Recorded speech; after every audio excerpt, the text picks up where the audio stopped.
Humans, Terrans, Soviets. Whatever you want to call them, they respond to you appropriately, addressing you by your species name. If you had asked me what my thoughts were on the United Soviet Federation of Terror many standard Terran cycles, STCs ago, I would have told you that they were one of the single most violent races that I have ever had the displeasure of meeting.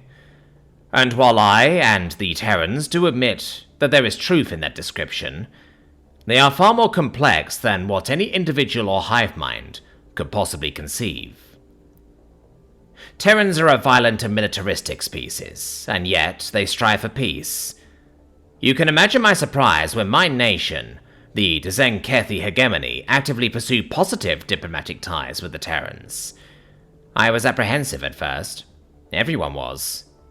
However, as diplomatic channels were opened and more information about the Soviet Federation came through to our nation, we eventually came to the realization that the humans were a unique breed. For the longest time, we had no idea on how to describe them. Militarists who strive for peace, a violent species who, for the longest time, could not tolerate members of their own world, welcome unknown aliens with open arms. It is no wonder why we soon settled on describing Terrans as enlightened militarists. They waged war within reason, be it to annex neighboring systems in order to provide for the populations neglected by their home nation, or, in their most recent campaign, to contain a race of so-called purifiers, whose sole goal was the extermination of all sapient life in the galaxy.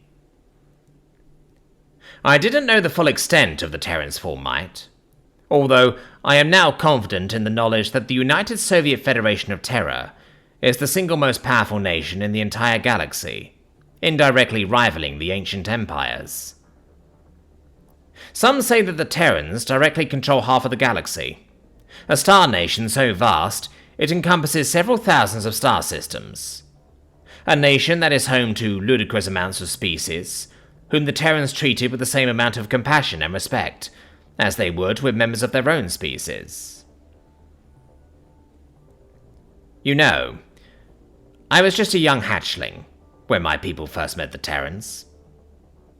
I was astonished and scared of them at the same time. We were unsure of how to react to their presence. Tensions were still high among the Tshirt populace. After all, we had almost waged atomic war upon ourselves. Were it not for the Terrans intervening, whether it be that their policies dictated that they do so, or if it was their compassion, we didn't know. The Terrans, as we would later find out after 10 STCs had passed, manipulated our primitive ancestors' genomes and allowed them to gain proper sentience. To them, we were simply fascinating and warranted further study. Thinking back on it now, the painted murals found in several caves depicting us and some deity-like figure was our first recorded encounter with humanity. They had been present from the beginning, subtly influencing us and our societal development, eradicating extinction-level diseases, and subconsciously planting the cure's formula into a scientist's mind.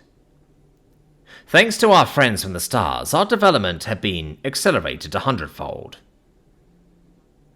Although our development hadn't gone exactly as planned, according to what a Terran scientist that I had met once told me, due to their interference, they had inadvertently created a society of religious zealots.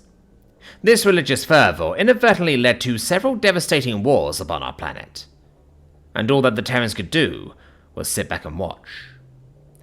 They had interfered enough times. However, their passive stance didn't last long, as the threat of our extinction became a very real possibility.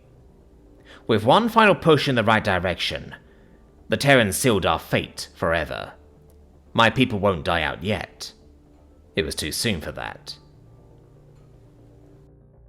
I remember reading in one of our historical textbooks about the meeting between the leader of our people and the leader of the United Soviet Federation of Terror, a human male who went by the name of Alexei Ivanovich Gagarin. One segment of the meeting had always stood out to me. The Primarch of the Tzenkethi had looked at the paramount leader of the Terrans and asked, Why? Why did you save us? You come from an advanced spacefaring civilization. Surely you have much more pressing matters at hand, rather than worrying about our well-being. Alexei reportedly laughed, confusing many of the Zen Kethi who had come to witness the historical meeting between the two peoples.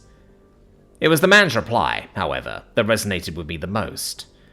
A mere sentence had changed the course of my life, and I didn't even know it. Because, Primarch, my people and I have been invested ever since we discovered you, and quite frankly, your people are not the first that we have encountered and enlightened. To some, it may not matter if a species goes extinct. There's plenty more life out in the wider galaxy.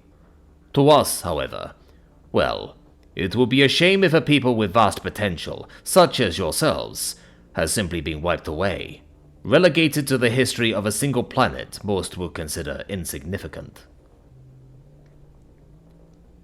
After we had finally made the leap into space, the Terrans greeted us as equals. They viewed us as friends, although some couldn't help but view us as their children. It's natural, I suppose, considering that they had pretty much raised us. And much like how parents would act, the Terrans gave us gifts in the form of their obsolete technology, in order for us to boost our own technology and creations. However, their greatest gifts came in the form of them vacating our star system, and allowing us independent diplomacy. On the day their fleets had left, Paramount Leader Gagarin's successor, Erika Sorensen, gave us a final message. You have come far, dear friends. It is now time for you to discover the wider galaxy on your own. Forge alliances and fight your own battles. Space, after all, is the final frontier. It is up to you to discover strange new worlds, seek out new life and new civilizations, and even boldly go where no one has gone before. All that we ask is that you do not forget about us. We shall be here as a guiding hand, until you no longer need us. I still remember the final phrase that Paramount Leader Sorensen had said, an ancient Terran saying, in which sailors of ocean-going vessels would say and hear, "Fair winds and following seas."